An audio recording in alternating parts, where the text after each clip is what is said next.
ഞാൻ നിങ്ങളോടൊരു സംഭവം പറയാം. രണ്ടാം ലോക മഹായുദ്ധം നടന്ന് കഴിഞ്ഞ് രണ്ടാം ലോക മഹായുദ്ധത്തിൽ ഹിറ്റ്ലറൊക്കെ പരാജയപ്പെട്ട്, അങ്ങനെ പരാജയപ്പെട്ടതോടുകൂടി ഹിറ്റ്ലറിൻ്റെ ആളുകൾ എന്താ ചെയ്തതെന്നറിയോ? അവരൊക്കെ ആത്മഹത്യ ചെയ്തു. കുറ്റബോധം കൊണ്ട് അത്രയേറെ മനുഷ്യന്മാരെ കൊന്നത് ഇവർ. പക്ഷെ കുറച്ച് ആളുകൾ ബാക്കിയായി. ആ ബാക്കിയായ ആളുകളിൽ ഒരു സ്ത്രീ ഉണ്ടായിരുന്നു. നിങ്ങൾ ശരിക്കും കേൾക്കണം.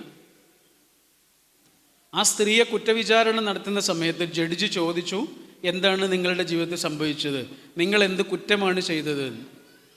അപ്പോൾ ആ സ്ത്രീ പറഞ്ഞത് നിങ്ങൾക്ക് കേൾക്കണം. അവരെന്താ പറഞ്ഞതെന്നറിയാം? അവരൊരു ഹിറ്റ്ലറിൻ്റെ പട്ടാളക്കാരൻ്റെ ഭാര്യയാണ്, നാസി പട്ടാളക്കാരൻ്റെ ഭാര്യയാണ്. ഇവരൊരു ദിവസം വൈകുന്നേരം അവരുടെ മക്കൾക്ക് ഭക്ഷണം കൊടുത്തുകൊണ്ടിരിക്കുന്ന സമയത്ത് അവരുടെ വീടിൻ്റെ വാതിലിൽ വന്ന് ആരോ ഇങ്ങനെ മുട്ടുന്നുണ്ട്. തുറന്നു നോക്കിയപ്പോൾ അവരുടെ മക്കളുടെ അതേ വലിപ്പമുള്ള 3 കുട്ടികളാണ്. കണ്ടാലറിയാം ജൂതന്മാരുടെ കുട്ടികളാണ്. കാരണം ജൂതന്മാരെ കൊണ്ടുപോകുന്ന ബസ്സിൽ നിന്ന് ചാടി രക്ഷപ്പെട്ടതാണ് ഈ കുട്ടികൾ. വിശന്നിട്ടൊരു വീട്ടിൽ കയറിയിട്ട് വാതിലിൽ മുട്ടിയതാണ്. ഈ അമ്മ എന്ത് ചെയ്തു? ഈ കുട്ടികൾക്ക് ഭക്ഷണമൊക്കെ കൊടുത്തു. കുറേ സമയം കഴിഞ്ഞപ്പോൾ ഈ കുട്ടികൾ ഇങ്ങനെ ഉറക്കം തൂങ്ങുന്നുണ്ട്. ആ അമ്മയുടെ കുട്ടികൾ ഉറങ്ങുന്നുണ്ട്. ഭർത്താവിനെ കുറേ സമയം കാത്തിരുന്നു, ഭർത്താവ് വരുന്നില്ല. അപ്പോൾ ഇവരെന്താ ചെയ്തതെന്നറിയോ? ഈ 3 കുട്ടികളില്ലേ, ഈ വന്ന 3 കുട്ടികളെയും വീടിൻ്റെ പിന്നാമ്പുറത്തേക്ക് കൊണ്ടുപോയിട്ട് വെടിവെച്ച് കൊന്നു. ഇത് കേട്ടപ്പോൾ ജഡ്ജി ഈ അമ്മയോട് ചോദിക്കുകയാണ്, അതല്ല അപ്പോൾ ആ കുട്ടികളൊന്നും പറഞ്ഞില്ലേ? ഭക്ഷണം കൊടുത്ത കൈകൾ കൊണ്ട് തോക്ക് പിടിച്ച് നിൽക്കുന്നത് കണ്ടപ്പോൾ ആ കുട്ടികൾ നിങ്ങളോടൊന്നും പറഞ്ഞില്ലേ? ഏണ പട്രി എന്ന പേരുള്ള ആ സ്ത്രീ, ആ പേര് നല്ലോണം ഓർമ്മിച്ച് വെച്ചോളൂ, ഏണ പട്രി. അവരെന്താ പറഞ്ഞതെന്നറിയോ ജഡ്ജിയോട്? അവർ ചെറുതായിട്ടൊന്ന് കരഞ്ഞു.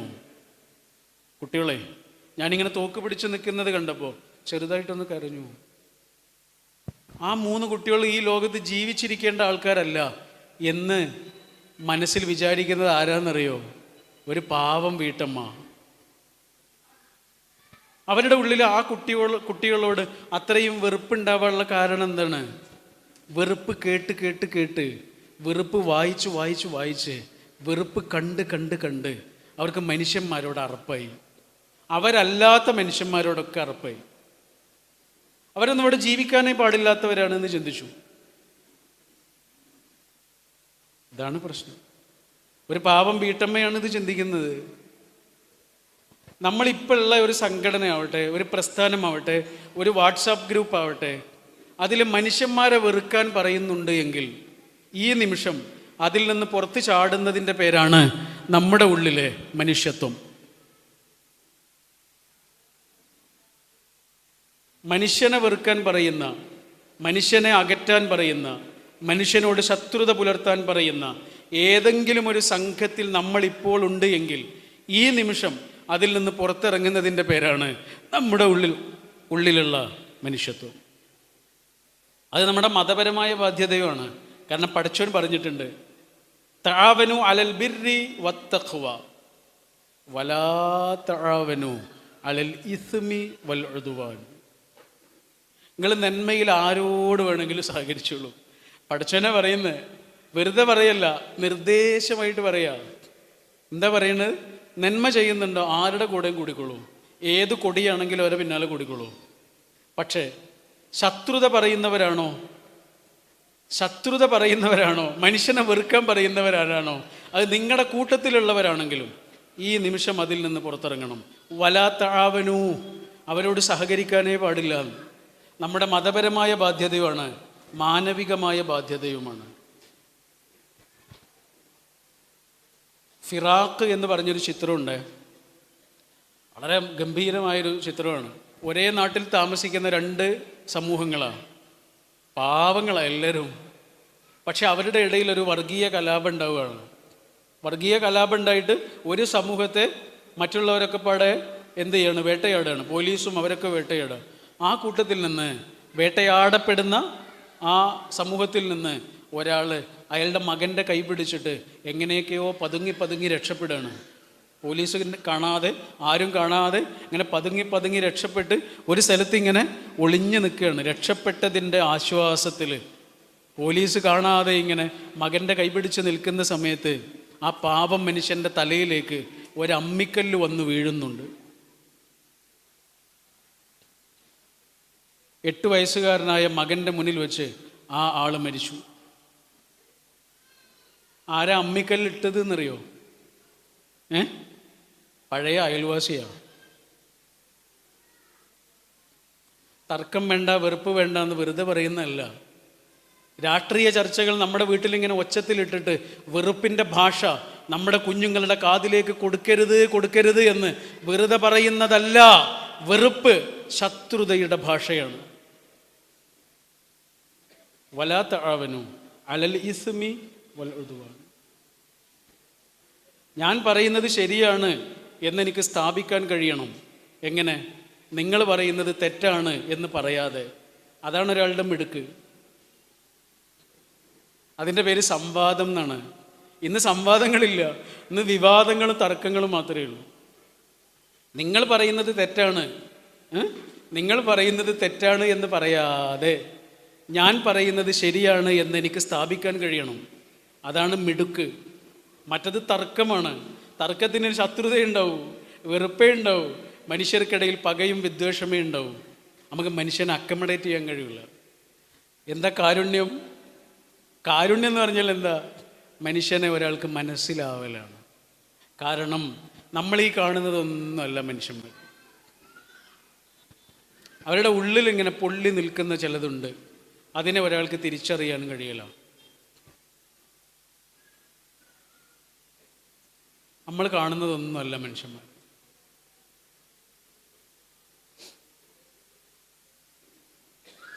ഒരു ചെറിയ ഷോർട്ട് ഫിലിം ഉണ്ട്. അതിൻ്റെ പേര് പുറം കാഴ്ചകൾ എന്നാണ്. പുറം കാഴ്ചകൾ 10 മിനിറ്റേ ഉള്ളൂ, പക്ഷെ ഭയങ്കര രസമാണത്. ഒരു ബസ് ഇങ്ങനെ ഒരു ഹൈ റേഞ്ചിലൂടെ പോകുന്ന സമയത്ത് ആ ബസ്സിലേക്ക് ഒരാൾ കയറി വരിക. ഇയാൾ കയറി വന്നതോടുകൂടി ആ ബസ്സിൻ്റെ എല്ലാ സമാധാനവും ഇല്ലാതായി. കാരണം ഇയാൾ ഭയങ്കര ദേഷ്യം, എല്ലാവരോടും ദേഷ്യം. ആ ബസ് പല സ്ഥലത്തും നിർത്തുന്നുണ്ട്. ഇതൊന്നും ഇയാൾക്ക് ഇഷ്ടപ്പെടുന്നില്ല. ബസ്സുകാരോട് ദേഷ്യപ്പെടുന്നുണ്ട്. അയാളുടെ തൊട്ടടുത്തിരിക്കുന്ന ആള് അയാളോട് എന്തോ ചോദിക്കുമ്പോൾ അയാളോട് ദേഷ്യപ്പെടുന്നുണ്ട്. ആ ബസ്സിലേക്ക് കുറച്ച് കോളേജ് കുട്ടികൾ കയറി വരുന്നുണ്ട്. കോളേജ് കുട്ടികൾ വളരെ ചില്ലായിരിക്കുമല്ലോ, ജോളിയായിരിക്കുമല്ലോ. അത് ഇയാൾക്ക് ഇഷ്ടപ്പെടുന്നില്ല. ആ കുട്ടികൾ ഉറക്കെ ചിരിക്കുന്നത് ഇഷ്ടപ്പെടുന്നില്ല, പാട്ട് പാടുന്നത് ഇഷ്ടപ്പെടുന്നില്ല. ഭയങ്കര ചൂടൻ, എല്ലാവരോടും ചൂടൻ.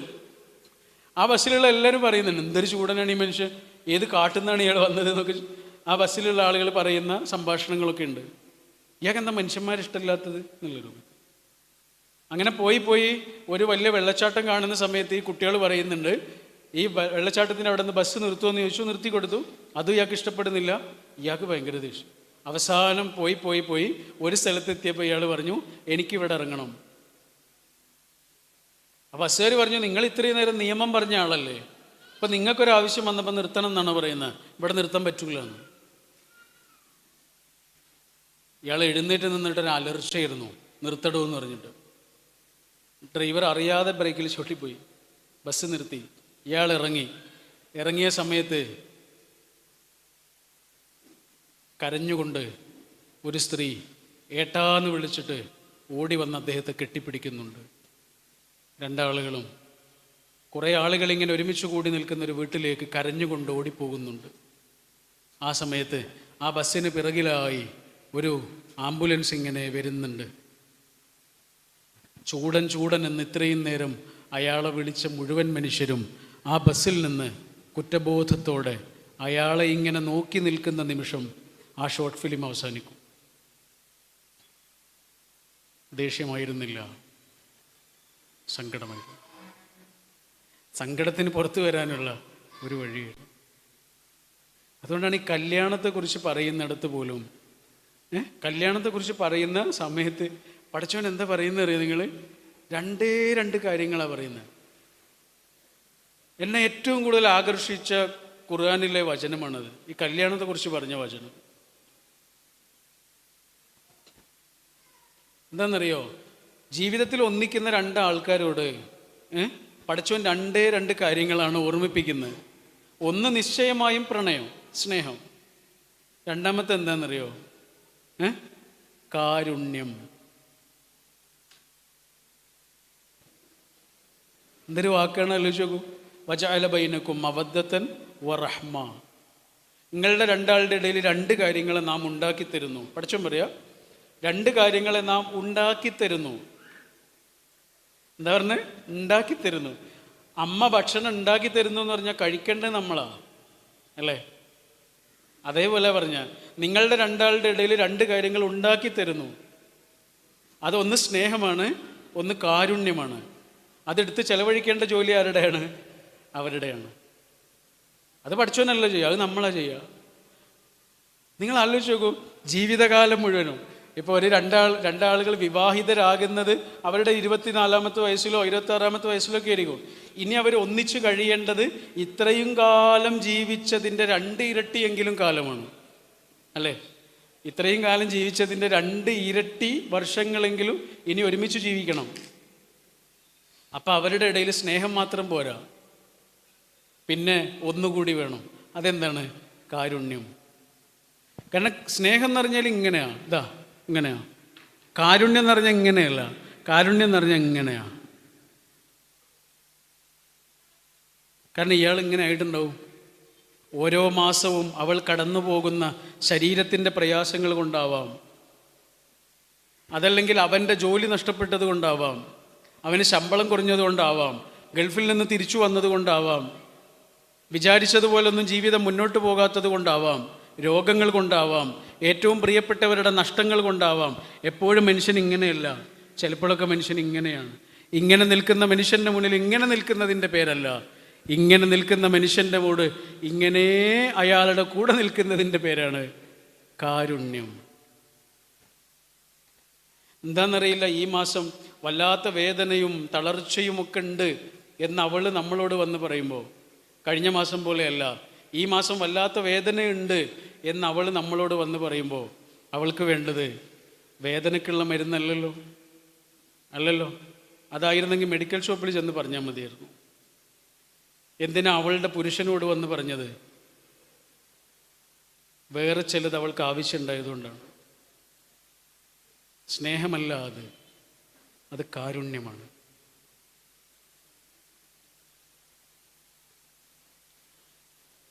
എൻ്റെ ഒരു സുഹൃത്തുണ്ട്, അവൾ വീട് കോഴിക്കോടാണ്. കോഴിക്കോട് ബേപ്പൂരാണ് അവളുടെ വീട്. അവളിപ്പോൾ PG പഠിച്ചുകൊണ്ടിരിക്കുന്നത് പയ്യന്നൂരാണ്, കണ്ണൂർ ജില്ലയുടെ അങ്ങേ അറ്റത്ത്, കാസർഗോഡിൻ്റെ തുടക്കത്തിൽ അവിടെയാണ്. കാസർഗോഡാണ് അതിൻ്റെ മണ്ഡലമൊക്കെ, ലോക്സഭാ മണ്ഡലമൊക്കെ അങ്ങനെയുള്ളൊരു സ്ഥലത്താണ്. രാവിലെ 5 മണിക്ക് ഇറങ്ങിയിട്ട് വൈകിട്ട് 9 മണിക്കും 10 മണിക്കോ തിരിച്ചു വരിക.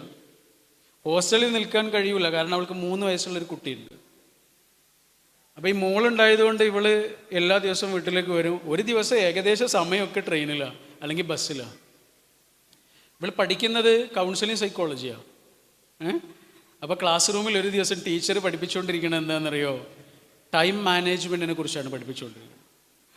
ഒരു ദിവസത്തെ സമയം എങ്ങനെയൊക്കെയാണ് ചെലവഴിക്കേണ്ടത്, ഡിവൈഡ് ചെയ്യേണ്ടത് എന്നൊക്കെ പഠിപ്പിച്ചുകൊണ്ടിരിക്കുന്നത് കേട്ട് ഇവൾക്ക് സങ്കടമായി. കാരണം ഇവൾക്ക് ഒരു ദിവസത്തെ സമയം ഒന്നിനും തികയുന്നില്ല, ഇവളെ മോളെപ്പോലും നോക്കാൻ കഴിയുന്നില്ല. ഇത് കേട്ട് ഇവളുടെ മനസ്സിൽ ഇങ്ങനെ നിറഞ്ഞു നിന്നത് അവളുടെ കുഞ്ഞാണ്, അവളുടെ മോളാണ്. ഇതൊക്കെ ആലോചിച്ച് പോക്ക് സങ്കടമായി. അങ്ങനെ സങ്കടപ്പെട്ട് കൈ ഇങ്ങനെ വെച്ച് അവളിങ്ങനെ സങ്കടപ്പെട്ട് ചെറിയ കണ്ണ് ചെറുതായി ഇങ്ങനെ നനഞ്ഞ് അവളിങ്ങനെ നിൽക്കുക. അവളെന്നോട് പറഞ്ഞാണ്, മുന്ന എന്നാണ് അവളുടെ പേര്. അവൾ പറയാം, ഞാനിങ്ങനെ കൈ വെച്ചിട്ട് ഇങ്ങനെ സങ്കടപ്പെട്ട് നിൽക്കുമ്പോൾ ആരും കാണരുതേന്ന് വിചാരിച്ച്, തൊട്ടടുത്തിരിക്കുന്ന കുട്ടി പോലും അറിയരുതെന്ന് വിചാരിച്ചു. പക്ഷെ ആ സമയത്ത് ഒരാളിങ്ങനെ വന്ന് അവളെ ഇങ്ങനെ ചുറ്റിപ്പിടിച്ച് ശരീരത്തിലേക്ക് ഇങ്ങനെ ചേർത്ത് വെച്ചിട്ട് അവളെ മെല്ലെ ഇങ്ങനെ തടവി കൊടുത്തു. അതാരാണെന്നറിയാൻ വേണ്ടി അവളിങ്ങനെ നോക്കിയപ്പോഴേ അതാരായിരുന്നു എന്നറിയാം? ക്ലാസ് എടുത്തുകൊണ്ടിരുന്ന ടീച്ചറായിരുന്നു. ആ ടീച്ചറെ അവൾ മറക്കുമോ? ആ ടീച്ചർ പഠിപ്പിച്ചതൊക്കെ ചിലപ്പോൾ മറക്കും, പക്ഷെ ടീച്ചറെ മറക്കും. മനുഷ്യന്മാർ കൈമാറുന്ന ഏറ്റവും മനോഹരമായ കാര്യം എന്താണെന്നറിയോ? കാരുണ്യം.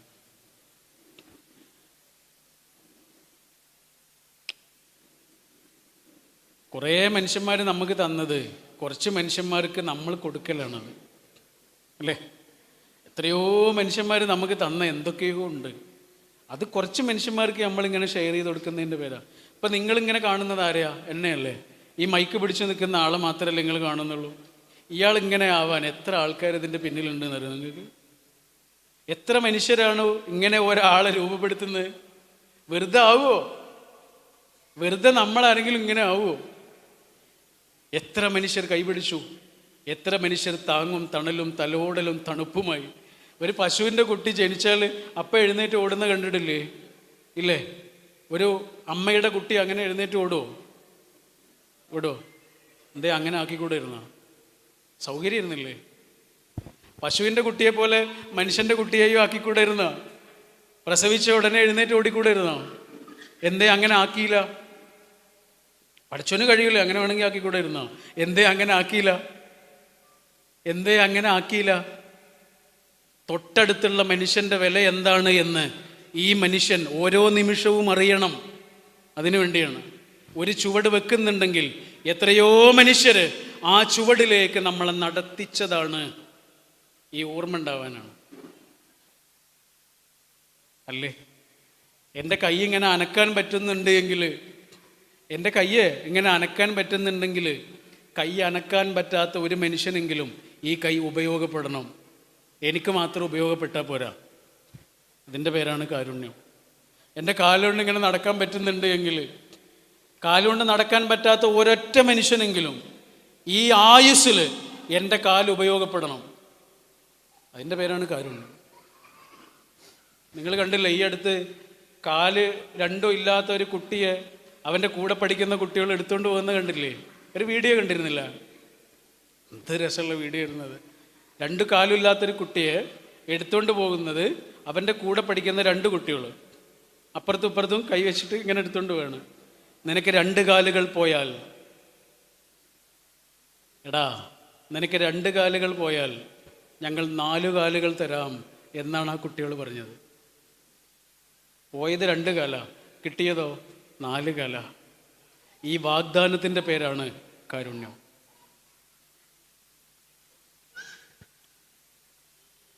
വലിയ വലിയ മനുഷ്യന്മാരെ മുഴുവനും ആലോചിച്ചത് ചെറിയ ചെറിയ മനുഷ്യന്മാരെ കുറിച്ചാണ്. അത് നിങ്ങൾ ശ്രദ്ധിച്ചിട്ടുണ്ടോ? എങ്ങനെയാണ് അവർ വലിയ മനുഷ്യന്മാരായത്? അവർ ചെറിയ മനുഷ്യന്മാരെ കുറിച്ച് ആലോചിച്ചത് കൊണ്ടാണ്. അല്ലേ? ആരെ നിങ്ങൾ എടുത്തു നോക്കിക്കോളൂ. വലിയൊരു വക്കീലുണ്ടായിരുന്നു, നല്ല ശമ്പളം വാങ്ങുന്ന വക്കീലായിരുന്നു, ദക്ഷിണാഫ്രിക്കയിലായിരുന്നു. വലിയൊരു ഓഫീസൊക്കെ ഉണ്ടായിരുന്നു അദ്ദേഹത്തിന്. അദ്ദേഹമാണ് ഒരു നിമിഷം ആലോചിക്കുന്നത്, എൻ്റെ നാട്ടുകാരാകെ പ്രയാസത്തിലാണ്, അവർ മർദ്ദിക്കപ്പെടുകയാണ്, ആക്രമിക്കപ്പെടുകയാണ്, നാടുകടത്തപ്പെടുകയാണ്, അവർക്കൊരു നേതാവില്ലാത്തതാണ് അവരുടെ പ്രശ്നം, അവർക്ക് നേതൃത്വം കൊടുക്കാൻ കുറച്ച് ആളുകൾ വേണം എന്ന ചിന്തയിൽ നിന്ന് ദക്ഷിണാഫ്രിക്കയിലെ ഓഫീസൊക്കെ കുറച്ച് ആളുകളെ ഏൽപ്പിച്ച് അദ്ദേഹം സ്വന്തം നാട്ടിലേക്ക് തിരിച്ചുപോയി.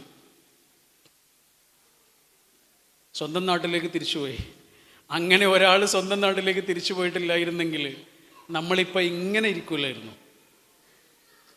ആ ആളുടെ പേരെന്താണെന്നറിയോ? മഹാത്മാഗാന്ധി എന്നാണ് ആ മനുഷ്യൻ്റെ പേര്. എന്താ അവിടെ പൈസ ഉണ്ടാക്കിയിരുന്നൂടായിരുന്നു? നാട്ടിലേക്ക് വന്നിട്ട് ആദ്യം ചെയ്യുന്നത് എന്താണെന്നറിയോ? അദ്ദേഹത്തിന് ഏറ്റവും ഇഷ്ടപ്പെട്ട ഒരാളുടെ അടുത്തേക്ക് പോയി. അദ്ദേഹത്തിൻ്റെ പേര് ബാലകൃഷ്ണ ഗോഖലെ, അല്ലേ? ഗോപാലകൃഷ്ണ ഗോഖലെ. ഗോഖലയോട് ചെന്നിട്ട് ചോദിച്ചു, അല്ല ഞാൻ എന്താണ് ചെയ്യേണ്ടത്? എനിക്ക് എന്തെങ്കിലും ചെയ്യണം രാജ്യത്തിന് വേണ്ടിയിട്ട്, ഞാൻ എന്ത് ചെയ്യണം? ഗോഖലെ പറഞ്ഞു, എടാ നീ ഒന്നും ചെയ്യല്ലേ, ആദ്യം നീ ചെയ്യേണ്ടത് എന്താണെന്നറിയോ? ഈ നാടിന് എന്താണ് വേണ്ടത് എന്ന് നാട്ടിലൂടെ സഞ്ചരിച്ചിട്ട് പഠിക്കണം. ഇന്ത്യ എന്ന് പറഞ്ഞാൽ ഗ്രാമങ്ങളാണെടാ. നീ ഇന്ത്യയുടെ ഗ്രാമങ്ങൾ പോയിട്ട് കാണുക. കുടിലുകളിൽ ചെന്ന് കയറൂ, അവരുടെ കൂടെ ഇരുന്ന് ഭക്ഷണം കഴിക്കൂ, അവരുടെ വ്യസനങ്ങൾ എന്താണെന്നറിയൂ, അവരുടെ ഭാരം എന്താണ് എന്നറിയൂ. ഗാന്ധി ഇറങ്ങി, നാടായ നാടുകളിലൂടെയെല്ലാം കറങ്ങി, ഗ്രാമങ്ങളിലൂടെയും കുടിലുകളോടിലോ കയറിയിറങ്ങി. ആ നടത്തം തമിഴ്നാട്ടിലെത്തി, മധുരയിലെത്തി.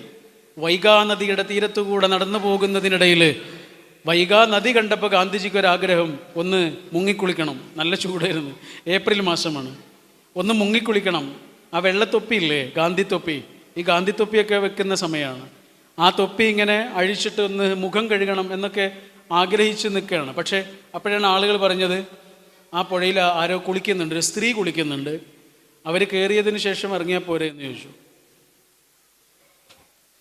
അപ്പോൾ ഗാന്ധി പറഞ്ഞു ഓക്കെ, അവർ കയറി വന്നോട്ടെ, അവർ കയറിയതിന് ശേഷം ഇറങ്ങാം. അങ്ങനെ ഗാന്ധിജി അവരെ കാത്തിരിക്കുക. 5 മിനിറ്റായി, 10 മിനിറ്റായി, 20 മിനിറ്റായി, 30 മിനിറ്റായി, അവർ കയറി വരുന്നില്ല. അപ്പോൾ കൂട്ടത്തിലുള്ള ഒരു സ്ത്രീയെ അങ്ങോട്ട് പറഞ്ഞു അയച്ചു, ഇതെന്താ സംഭവം എന്നറിയാൻ വേണ്ടിയിട്ട്. അപ്പോൾ ചെന്നപ്പോൾ എന്താ സംഭവം എന്നറിയോ? ഈ സ്ത്രീയില്ലേ, അവർ ഉടുത്ത വസ്ത്രമില്ലേ, അത് അലക്കിയിട്ടതാ, വേറെ വസ്ത്രമില്ല, അതുകൊണ്ട് വെള്ളത്തിലിങ്ങനെ നിൽക്കുകയാണ്. ഇത് വന്ന് പറഞ്ഞു അദ്ദേഹത്തോട്, ഗാന്ധിജിയോട്. അന്ന് ഗാന്ധിജി ആയിട്ടില്ല, ഗാന്ധി, മോഹൻദാസ് കരംചന്ദ് ഗാന്ധിയേ ഉള്ളൂ, അഡ്വക്കേറ്റാണ്. ഇത് കേട്ടപാടെ ഗാന്ധിജി എന്താ ചെയ്തതെന്നറിയാം? ഈ മേൽക്കുപ്പായല്ലേ, മേൽക്കുപ്പായ അഴിച്ചിട്ട് ആ സ്ത്രീക്ക് എറിഞ്ഞു കൊടുത്തു. എറിഞ്ഞു കൊടുക്കുക മാത്രമല്ല ചെയ്തത്, ആ നിമിഷം ഒരു കാര്യം തീരുമാനിച്ചു. എൻ്റെ രാജ്യത്തുള്ള മുഴുവൻ മനുഷ്യന്മാർക്കും ഉടുതുണിക്ക് മറുതുണി ഉണ്ടാകുന്നത് വരെ ഞാൻ എൻ്റെ മേൽക്കുപ്പായം ധരിക്കുകയില്ല. 1948 ജനുവരി മാസം 30 വൈകുന്നേരം 5:17 78ാമത്തെ വയസ്സിൽ വെടിയേറ്റു വീഴുമ്പോഴും ആ പാവം ശരീരത്തിൽ മേൽക്കുപ്പായം ഉണ്ടായിരുന്നില്ല. ഇന്ന് ജീവിച്ചിരിക്കുകയാണെങ്കിലോ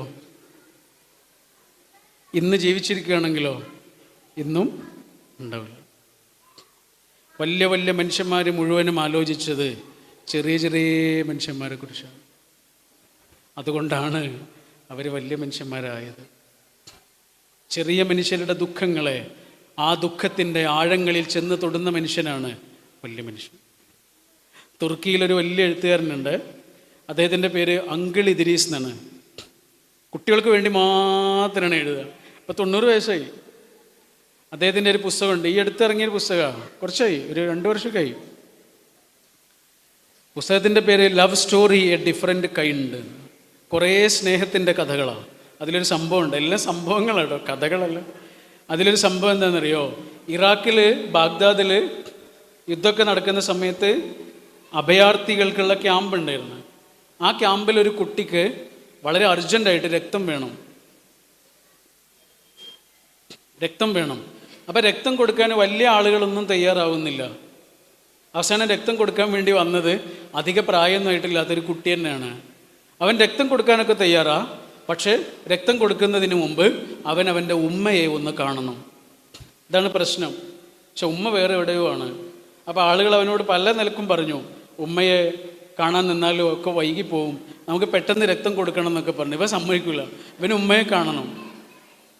അപ്പോൾ അതിൻ്റെ കാരണം ചോദിച്ചപ്പോഴാണ് അവൻ പറഞ്ഞത്, എന്താ പ്രശ്നം എന്നറിയോ? അവൻ പറയാണ്, ഞാൻ രക്തം കൊടുത്തു കഴിഞ്ഞാൽ ഞാൻ മരിക്കൂലേ, മരിക്കുന്നതിന് മുമ്പ് എനിക്ക് എൻ്റെ ഉമ്മയെ ഒന്ന് കാണണം. അവൻ വിചാരിച്ചത് രക്തം കൊടുത്താൽ മരിക്കുന്നതാണ്. പക്ഷെ അവനതിന് തയ്യാറായിട്ടാണ് വന്നിരിക്കുന്നത്. ആ കുട്ടിയല്ലേ ശരിക്കും വലിയ മനുഷ്യൻ? അല്ലേ? ഈ കുട്ടിയല്ലേ ശരിക്കും വലിയ മനുഷ്യൻ? അല്ലേ? എന്താ എൻ്റെ പേര്? സുഫിയാൻ സി സക്കീർ. ഇങ്ങനെ പകുത്തു കൊടുക്കുകയാണ്.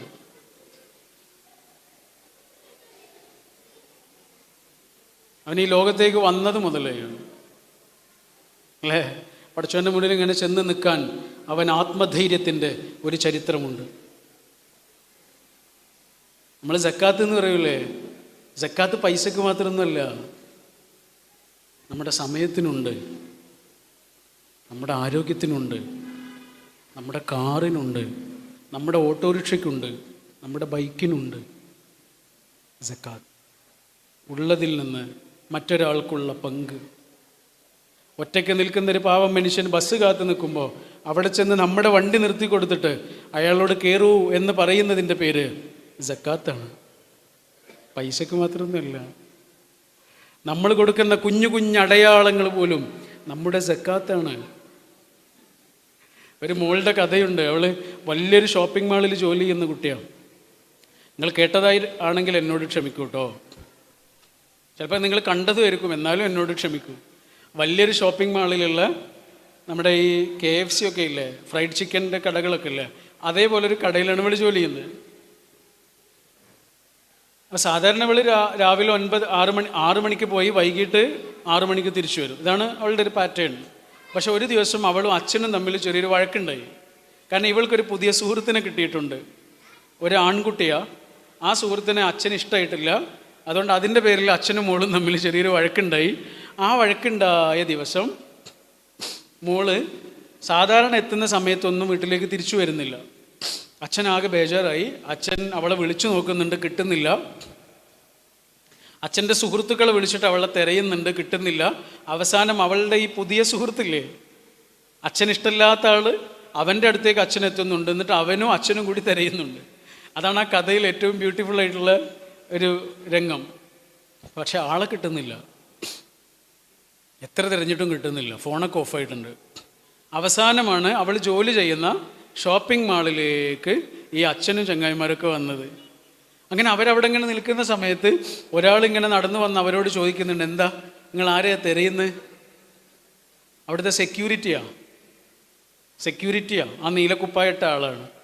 അദ്ദേഹത്തോട് ഇവർ പറഞ്ഞു, ഞങ്ങളുടെ മോളെ കാണാനില്ല, രാവിലെ ഇവിടെ വന്നതാണ്, ഇവിടെ ജോലി ചെയ്യുന്ന കുട്ടിയാ, ഇതുവരെ തിരിച്ചു വന്നിട്ടില്ല. അപ്പോൾ ഇയാൾ ചോദിച്ചു, ഇവിടെ ജോലി ചെയ്യുന്ന കുട്ടിയാ? അതെ, ഇവിടെ ജോലി ചെയ്യുന്ന കുട്ടിയാ. എന്നാൽ നിങ്ങളുടെ മോളുടെ ഫോട്ടോ ഒന്ന് കാണിച്ചു തരുമോ? അപ്പോൾ അച്ഛൻ ഇങ്ങനെ ഫോണിൽ എടുത്തിട്ട് മോളുടെ ഫോട്ടോ കാണിച്ചു കൊടുത്തു. അപ്പോൾ ഈ ഫോട്ടോയിലേക്ക് ഇങ്ങനെ നോക്കിയിട്ട് അയാൾ പറഞ്ഞു, സാറേ ഈ കുട്ടി എനിക്കറിയാലോ, ഈ മോളെ എനിക്കറിയാം സാറേ, ഇവളിന്ന് രാവിലെ അങ്ങോട്ട് വന്നിട്ടുണ്ട്, പക്ഷെ വൈകിട്ട് തിരിച്ചു പോയിട്ടില്ല. നിങ്ങൾ അവളെ വേറെ എവിടെയും തിരയണ്ട, അവൾ ഇതിനകത്തുണ്ടാവും. ശരിയായിരുന്നു, അതിനകത്തുണ്ടായിരുന്നു. ആ ഫ്രൈഡ് ചിക്കൻ്റെ കടയിലെ ഫ്രീസറിൻ്റെ ഉള്ളിൽ കുടുങ്ങിപ്പോയതാ. -18 ഡിഗ്രി സെൽഷ്യസിൽ ഐസ് പോലെ കിടക്കുന്നുണ്ട്. എടുത്തുകൊണ്ട് പോയി ആശുപത്രിയിലേക്കാക്കി, അവൾ രക്ഷപ്പെട്ടു. പിറ്റേ ദിവസം രാവിലെ ആശുപത്രിയിലേക്ക് ഒരാൾ ഇങ്ങനെ വരുന്നുണ്ട്.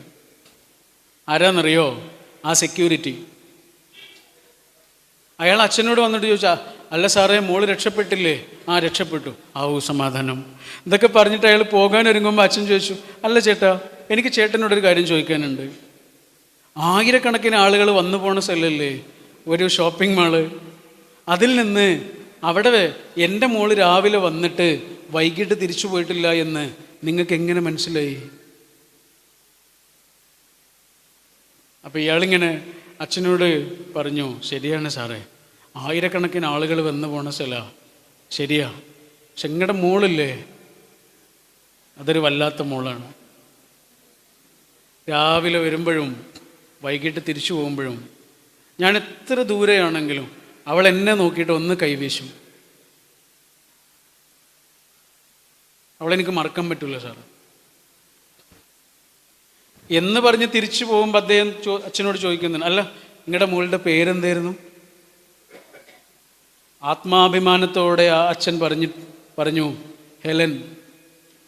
ഹെലൻ എന്നാണ് മോളുടെ പേര്. ഹെലൻ എന്ന് പറഞ്ഞാൽ വെളിച്ചം എന്നാണ് ശരിക്കും.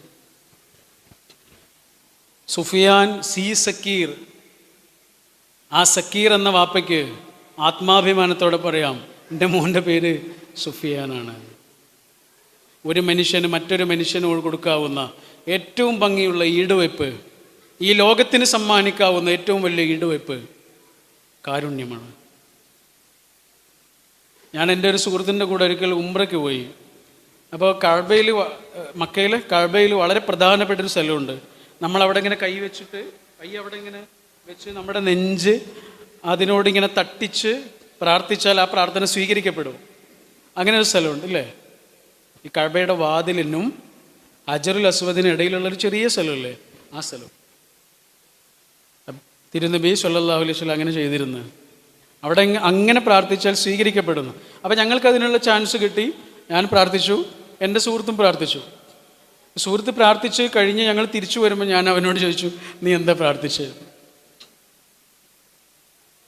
അവൻ എന്നോട് പറഞ്ഞൊരു മറുപടി ഉണ്ട്. 13 കൊല്ലമായി ആ സംഭവം കഴിഞ്ഞിട്ട്, ഇപ്പോഴും എൻ്റെ ഉള്ളിലുണ്ട്. അവൻ എന്നോട് പറഞ്ഞു, ഞാൻ എൻ്റെ 3 കുട്ടികൾക്കും വേണ്ടിയാണ് പ്രാർത്ഥിച്ചത്. എൻ്റെ 3 കുഞ്ഞുങ്ങളും ഈ സമൂഹത്തിന് ഉപകാരപ്പെടണമേ എന്ന്.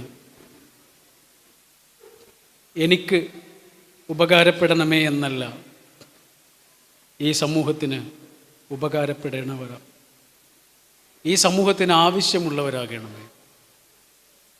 എന്ത് പ്രാർത്ഥനയല്ലേ. ബാക്കിയാക്കാവുന്ന ഏറ്റവും മനോഹരമായ കാര്യം കാരുണ്യമാണ്. കാരുണ്യം എന്ന് പറഞ്ഞാൽ മനസ്സ് വലുതാകലാണ്. മനുഷ്യനെ സ്വീകരിക്കാൻ കഴിയുന്ന വിധത്തിൽ സ്വയം വികസിക്കുന്നതിൻ്റെ പേരാണ്. മനുഷ്യൻ്റെ സങ്കടങ്ങളെ ഇങ്ങനെ തിരിച്ചറിയലാണ്. അങ്ങനെ തിരിച്ചറിയുമ്പോൾ നമ്മൾ ചില ചോദ്യങ്ങളൊന്നും ചോദിക്കില്ല. തടിയുള്ള ഒരാളോട് തടിയെക്കുറിച്ച് ചോദിക്കരുത്. മക്കളില്ലാത്ത ഒരാളോട് മക്കളെക്കുറിച്ച് ചോദിക്കരുത്. വീട് പണി പൂർത്തിയാകാത്ത ഒരാളോട് വീട് പണിയെക്കുറിച്ച് ചോദിക്കരുത്. ഗൾഫിൽ നിന്ന് തിരിച്ചു വന്ന ഒരാളോട് അതിനെക്കുറിച്ച് സങ്കടപ്പെടുന്നത് ചോദിക്കരുത്. അല്ലെങ്കിൽ സങ്കടങ്ങളിൽ ഇങ്ങനെ മുങ്ങി നിൽക്കുന്ന മനുഷ്യരുടെ പേരാണവർ പ്രവാസികൾ. അവർ നല്ല വസ്ത്രം ഇടുകയും നല്ല പെർഫ്യൂം അടിക്കുകയൊക്കെ ചെയ്തിട്ടുണ്ടാവും. പക്ഷേ കാലിങ്ങനെ ഈ നാട്ടിൽ നിന്ന് മെല്ലെ മെല്ലെ ഇങ്ങനെ ഏത് നിമിഷവും മറ്റൊരു നാട്ടിലേക്ക് പറിച്ചു നടപ്പെടേണ്ടതിനെക്കുറിച്ച് ആലോചിച്ചുകൊണ്ടിരിക്കുന്ന കുറേ ഓർമ്മകളും പേര് നടക്കുന്ന കുറച്ച് ശരീരങ്ങളാണ്, പാവങ്ങളാണ്. ആർക്കൊക്കെയോ വേണ്ടി ഇങ്ങനെ കത്തി കത്തി കത്തി ചെറിയൊരു കാറ്റ് വരുമ്പോഴേക്ക് കെട്ടുപോകുന്ന മനുഷ്യന്മാർ. നടന്നും നടന്നേറെ തളർന്നും തളർന്നു തെല്ലിരുന്നിളവേൽക്കവേ ഒരു കൊച്ചു സ്വപ്നം നുണഞ്ഞും. ONVയുടെ പഴയൊരു കവിതയാണ്. പക്ഷെ ഇത് പ്രവാസികളെ കുറിച്ച് വളരെ ശരിയാണെന്ന് എനിക്ക് തോന്നാറുണ്ട്. നടന്നും നടന്നേറെ തളർന്നും തളർന്നു തെല്ലിരുന്ന് ഇളവേൽക്കവേ ഒരു കൊച്ചു സ്വപ്നം നുണഞ്ഞും. എന്തോ തേടി തേടാതെ എന്തോ നേടി, നേടാതെ എന്തോ കണ്ടു, കാണാതെ എന്തോ പാടി, പാടാതെ നടന്നു പോകും ഈ യാത്ര എനിക്കിഷ്ടം. സുഭാഷ് ചന്ദ്രൻ എന്നൊരു എഴുത്തുകാരനുണ്ട് മലയാളത്തിൽ. വളരെ പ്രതിഭയുള്ള ഒരു എഴുത്തുകാരനാണ്. അദ്ദേഹത്തിന് ഇപ്പോൾ 50 വയസ്സായി. 50 വയസ്സായപ്പോൾ അദ്ദേഹത്തിൻ്റെ ജീവിതവുമായി ബന്ധപ്പെട്ട 50 ആളുകളെ കുറിച്ച് എഴുതിയൊരു പുസ്തകമുണ്ട്. അതിൽ ആദ്യത്തേത് അച്ഛനെ കുറിച്ച്. അദ്ദേഹത്തിൻ്റെ പേര് എന്താ കേട്ടില്ലേ? എന്താണ്? സുഭാഷ് ചന്ദ്രൻ. ശരിക്കും അദ്ദേഹത്തിന് അച്ഛനിട്ട പേര് സുരേഷ് കുമാർ എന്നായിരുന്നു. അങ്ങനെ 1-ാം ക്ലാസ്സിൽ ചേർക്കാൻ പോയപ്പോൾ അദ്ദേഹം പറഞ്ഞു, എനിക്ക് സുരേഷ് കുമാർ വേണ്ട, എനിക്ക് സുഭാഷ് ചന്ദ്ര ബോസ് മതി. അച്ഛൻ വീടിൻ്റെ പൂമുഖത്ത് കുറേ ചിത്രങ്ങൾ തൂക്കിയിട്ടിട്ടുണ്ട്. അതിൽ കാണാൻ നല്ല മൊഞ്ചുള്ള ഒരാളുണ്ട്, പട്ടാളത്തിൻ്റെ കുപ്പായൊക്കെ ഇട്ട ആൾ. അയാളുടെ പേര് ഇവനറിയാം, സുഭാഷ് ചന്ദ്ര ബോസ്. അതുകൊണ്ട് ആ പേര് മതി എന്ന്. അപ്പം മാഷ് പറഞ്ഞു, സുഭാഷ് ചന്ദ്രൻ മതി, ബോസ് നീ വലിയ ആളായിട്ട് ആയാൽ മതി എന്ന് പറഞ്ഞു. അങ്ങനെ കിട്ടിയ പേരാണ്, ചോദിച്ചു വാങ്ങിയ പേരാണ് സുഭാഷ്. അതിൽ അച്ഛനെ കുറിച്ച് പറയുന്നൊരു സംഭവമുണ്ട്. എന്താണെന്നറിയോ? അദ്ദേഹത്തിൻ്റെ അച്ഛൻ ഒരു അലൂമിനിയം കമ്പനിയിൽ ജോലി ചെയ്യുന്ന ആളാണ്. അച്ഛൻ ജോലി ചെയ്യുന്ന കമ്പനി കുട്ടികൾക്ക് എന്തായിരിക്കും? അച്ഛൻ്റെ കമ്പനി ആയിരിക്കും അല്ലേ? അച്ഛൻ ജോലി ചെയ്യുന്ന ഓഫീസ് കുട്ടികൾക്ക് അച്ഛൻ്റെ ഓഫീസായിരുന്നു. ഉമ്മ ജോലി ചെയ്യുന്ന സ്കൂൾ ഉമ്മാൻ്റെ സ്കൂളായിരുന്നു. അപ്പോൾ അച്ഛൻ്റെ ഓഫീസ് കാണാൻ ഈ കുട്ടിക്ക് ഭയങ്കര ആഗ്രഹമുണ്ട്. 6 വയസ്സേ ഉള്ളൂ. പക്ഷെ ഇവനെ അച്ഛൻ്റെ ഓഫീസ് ഇതുവരെ കണ്ടിട്ടില്ല, കമ്പനി, അച്ഛൻ്റെ കമ്പനി. അപ്പോൾ ഒരു ദിവസം എൻ്റെ ചേട്ടൻ്റെ പേര് കൃഷ്ണപിള്ള എന്നാണ്. അച്ഛൻ ഭയങ്കര സഖാവായിരുന്നു. അങ്ങനെ കൃഷ്ണപിള്ളയുടെ പേരിട്ടതാണ് മകന്, കൃഷ്ണപിള്ള. ഈ കൃഷ്ണൻ വന്നിട്ട് ഈ കുട്ടിയോട് പറഞ്ഞു, നിനക്ക് അച്ഛൻ്റെ കമ്പനി കാണണോ? ആ, അച്ഛൻ്റെ കമ്പനി കാണണം. എന്നാൽ ഞാൻ നിന്നെ സൈക്കിളിൽ കൊണ്ടുപോകാം. പക്ഷെ സൈക്കിൾ വാടകയ്ക്ക് എടുക്കാൻ 50 പൈസ വേണം. നീ അമ്മയുടെ കയ്യിൽ നിന്ന് 50 പൈസ ഒപ്പിച്ച് തന്നാൽ നിന്നെ കൊണ്ടുപോകും. അങ്ങനെ ആ പൈസയൊക്കെ ഒപ്പിച്ച് ഇവർ സൈക്കിളിൽ അച്ഛൻ്റെ കമ്പനി കാണാൻ പോയി. അച്ഛൻ്റെ കമ്പനിയിൽ ചെന്നപ്പോൾ എല്ലാവരും പച്ചയുമാണ് വസ്ത്രം. അതും അഴുക്കിലിങ്ങനെ മുങ്ങി നിൽക്കുന്ന ആൾക്കാരാണ്.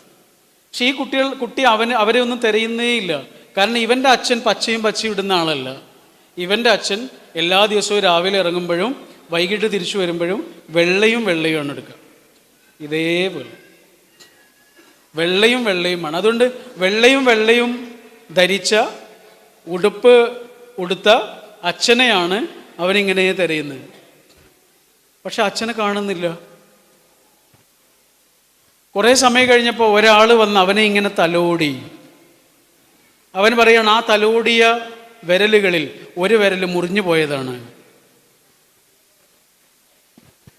നോക്കിയപ്പോൾ അച്ഛൻ കമ്പനിയിലെ മെഷീനിൽ കുടുങ്ങിയിട്ട് അച്ഛൻ്റെ ഒരു വിരൽ ഈ കുട്ടി ജനിച്ച നാൾ മുതലേ കണ്ടിട്ടില്ല.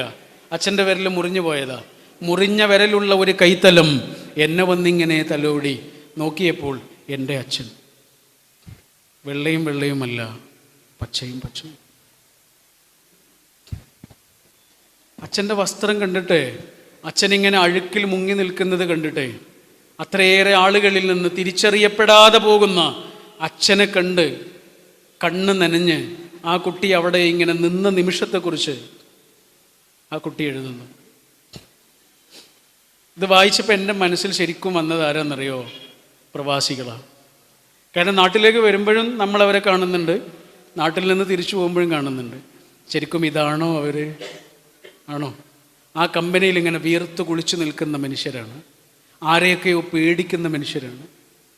അതാണ് ഈ കുട്ടി അച്ഛനോട് അലൂമിനിയത്തിൻ്റെ പൊടി തരുമോയെന്ന് ചോദിച്ചു. അച്ഛനിടക്ക് കൊണ്ടുവന്ന് കൊടുക്കും. അലൂമിനിയത്തിൻ്റെ പൊടി തരുമെന്ന് ചോദിച്ചപ്പോൾ ഈ അച്ഛൻ കുട്ടിയോട് പറയാ, മിണ്ടരുത്, മിണ്ടല്ലേ മിണ്ടല്ലേ. കാരണം അച്ഛൻ ആരെയോ പേടിക്കുന്നുണ്ട്. ആരെയോ പേടിക്കുന്ന ഒരച്ഛൻ, ആയിരക്കണക്കിന് ആളുകളിൽ നിന്ന് തിരിച്ചറിയപ്പെടാൻ കഴിയാതെ പോകുന്നൊരച്ഛൻ, വീട്ടിൽ നിന്ന് വരുന്ന വസ്ത്രത്തിലല്ലാതെ ചെളിയിൽ കുളിച്ചു നിൽക്കുന്നൊരച്ഛൻ. ആ അച്ഛനെ കണ്ടപ്പോൾ ഈ കുട്ടിക്ക് സങ്കടമായി. നമ്മുടെ പ്രവാസികൾ അങ്ങനെ ഉണ്ടാക്കുന്ന പൈസയിൽ നിന്നാണ് ഈ നാടിന് വേണ്ടിയിട്ട് ഇങ്ങനെയൊക്കെ ചെയ്യുന്നത്. അവരോടുള്ള എല്ലാ ആദരവും സ്നേഹവും പ്രകടിപ്പിച്ചുകൊണ്ട്, എല്ലാ നന്ദിയും കടപ്പാടും അറിയിച്ചുകൊണ്ട് ഞാൻ എൻ്റെ വാക്കുകൾ അവസാനിപ്പിക്കുന്നു. Thank you.